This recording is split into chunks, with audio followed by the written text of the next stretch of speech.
Abbott میں doctor Warda کے قتل کے خلاف پروونشل ڈاکٹرز ایسوسی ایشن نے تیسرے روز بھی او پی ڈیز کا بائیکاٹ کر کے احتجاج کیا۔ احتجاج کرنے والے ڈاکٹروں نے مطالبہ کیا کہ ڈاکٹر وردہ کے قتل میں ملوث ملزمان کو سخت سزا دی جائے، مقتولہ کی فیملی کو شہداء پیکج دیا جائے، جے آئی ٹی میں اعلیٰ تحقیقاتی اداروں، ایف آئی اے پولیس، وکلاء اور ڈاکٹرز کے نمائندوں کو شامل کیا جائے۔ مظاہرین نے کہا کہ ڈسٹرکٹ ہیڈ کوارٹر اسپتال ایبٹ میں اجتماعی دعا کے بعد آئندہ کا لائحہ عمل طے کیا جائے گا۔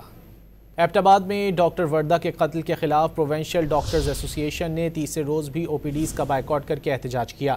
احتجاج کرنے والے ڈاکٹروں نے مطالبہ کیا کہ ڈاکٹر وردہ کے قتل میں ملوث ملزمان کو سخت سزا دی جائے، مقتولہ کی فیملی کو شہداء پیکج دیا جائے، جے آئی ٹی میں اعلیٰ تحقیقاتی اداروں، ایف آئی اے پولیس، وکلاء اور ڈاکٹرز کے نمائندوں کو شامل کیا جائے۔ مظاہرین نے کہا کہ ڈسٹرکٹ ہیڈ کوارٹر اسپتال ایبٹ میں اجتماعی دعا کے بعد آئندہ کا لائحہ عمل طے کیا جائے گا۔ ایبٹ میں ڈاکٹر وردہ کے قتل کے خلاف پروونشل ڈاکٹرز ایسوسی ایشن نے تیسرے روز بھی او پی ڈیز کا بائیکاٹ کر کے احتجاج کیا۔ احتجاج کرنے والے ڈاکٹروں نے مطالبہ کیا کہ ڈاکٹر وردہ کے قتل میں ملوث ملزمان کو سخت سزا دی جائے، مقتولہ کی فیملی کو شہداء پیکج دیا جائے، جے آئی ٹی میں اعلیٰ تحقیقاتی اداروں، ایف آئی اے پولیس، وکلاء اور ڈاکٹرز کے نمائندوں کو شامل کیا جائے۔ مظاہرین نے کہا کہ ڈسٹرکٹ ہیڈ کوارٹر اسپتال ایبٹ میں اجتماعی دعا کے بعد آئندہ کا لائحہ عمل طے کیا جائے گا۔